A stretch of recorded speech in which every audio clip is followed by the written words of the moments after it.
Welcome to Rethinking Death.life, where we explore life, loss, and the legacies we leave behind. This special series is dedicated to widows, the ones who have loved, lost, and are learning to live again. I'm your co-host, Kim Harms. I'm Kathy Dempsey, the other co-host, and we're so excited. This is such a privilege to introduce such a dear friend and mentor and heart mom and all that. Naomi Rhodey, who we wouldn't even be talking about this today if it weren't for her and her calling to this ministry. So welcome, Naomi. Thanks so much. It's so wonderful to be here. And okay, question for those of you watching this. When does God call you? And how does it happen? Who does he use? Has he ever, I have a question. Has he ever used a whirlpool? Oh my goodness. Him and I were in the whirlpool. We were in the whirlpool. It was at the end of COVID, and we were planning our legacy. We'd been married for years. Now it's 67 years. Please do the math. I had just turned 19 when I married. He was an older man. He was 20. He was 2 years older than I was. Anyway, we're in the whirlpool. And I said, is there anything I should be doing that I'm not doing now for the Lord? This was 4.5 years ago. And Jim looked at me and he said, what's been your greatest fear? And I said, my greatest fear is that I would be a widow, because my mother was a widow from my age 13 to 22, and I saw her. She wasn't well. She didn't have much money, and she tried to have me look at the finances every month, and money was going away, and we were working hard. Oh, my biggest fear has been being a widow. He said, that's it. That's the call on your life for this season. Interesting how different seasons. I've been a professional speaker for 42 years, running around to every state in 17 countries, talking, and Jim too. Now, this was the ministry for now. So I contacted 8 women at the time. Now we have 10 from all over the country. None of them knew each other, but they were all believers in Jesus.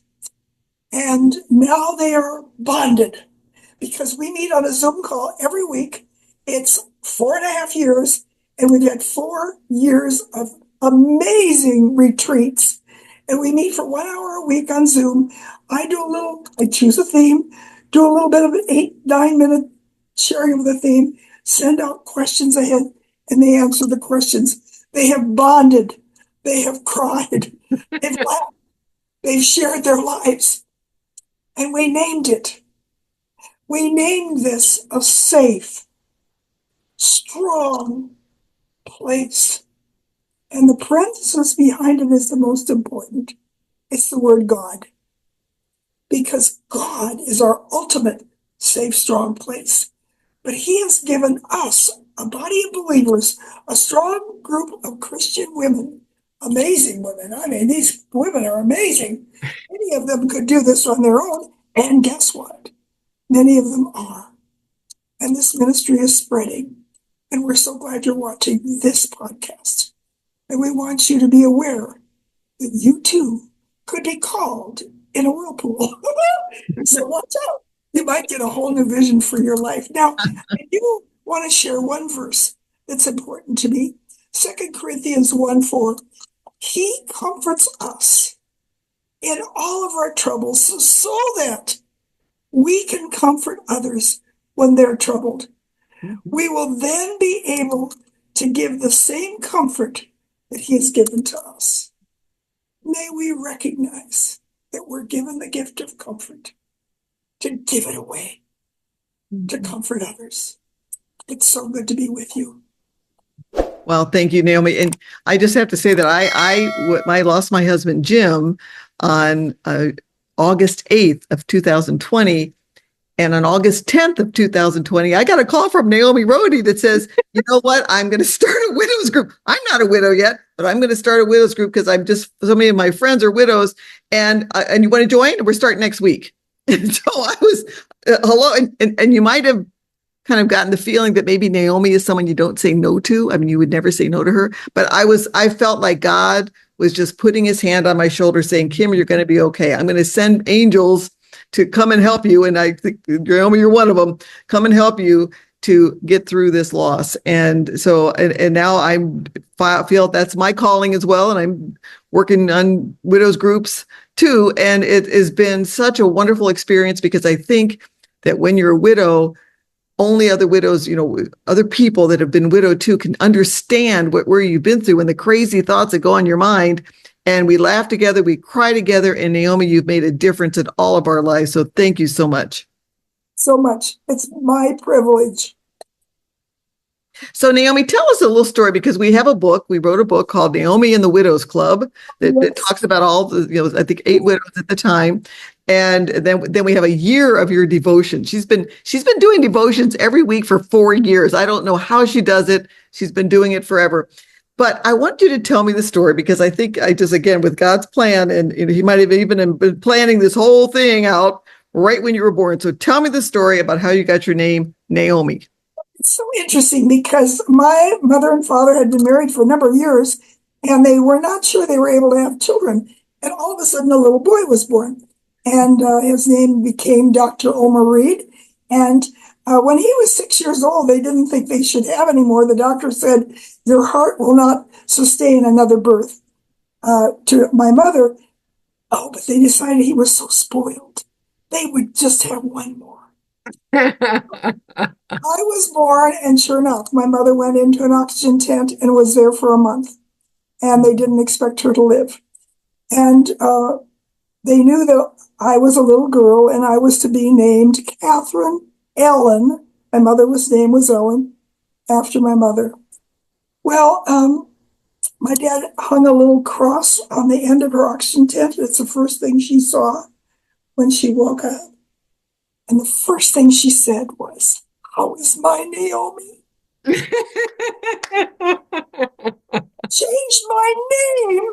Oh, Alma, from Catherine to Naomi.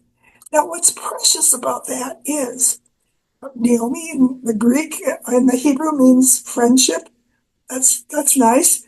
But the real story is of Ruth and Naomi in the Old Testament. yeah. Of course, Ruth loved her mother-in-law so much. Now that's a lesson for us.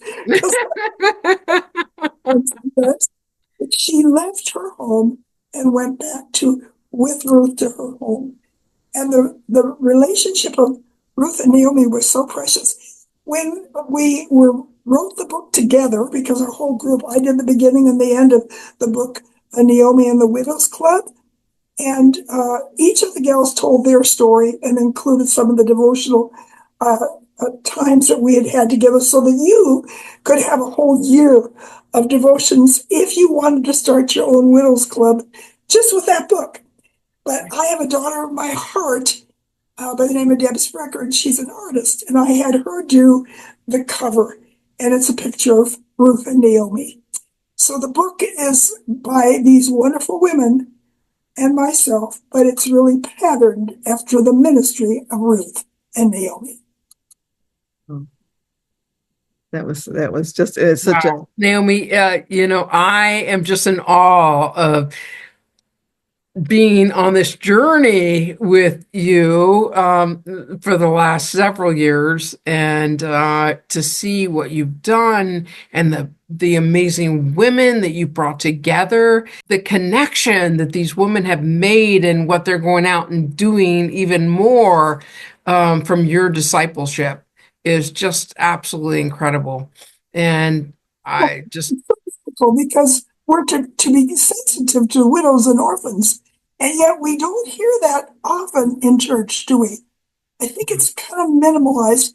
Now, there's often groups of grief gatherings, and they're wonderful. This is very specific for the grief, the mourning, and the recovery of that for widows. And one of the things about the Safe Strong Place is that we sometimes we laugh, we cry, sometimes like together at the same time. I mean, we are able to share things with this group of people that understand us in a safe environment, and it's just such a healing thing that you have given us. Now, Naomi, you wrote in some of your devotions how Naomi was faithful to God, and you mentioned that the big question is not why your spouse died, but why you are still alive, which is the widow's theme. I'm still here. So, can you tell us a little bit about that? It's interesting because I've been doing something called reflective prayer in the last few years, and I don't know why I didn't start that earlier. But I open my door and I look out at the mountain here in Phoenix, and I just listen. And I just listen. And God speaks to me. It's just interesting. And one day recently, to answer your question, I said, Lord, I'm 86 years old. Why am I still alive? And I'm really alive.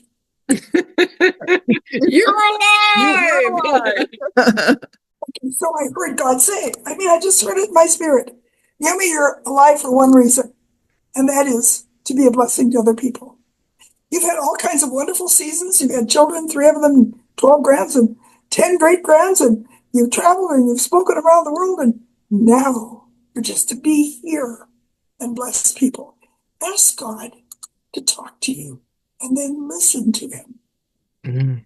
And he will tell you what your next vision, your next season, and what your legacy is meant to be. Thank you. Wow. Naomi, that's profound. Leaving a lasting legacy. And we really appreciate you coming on the podcast today.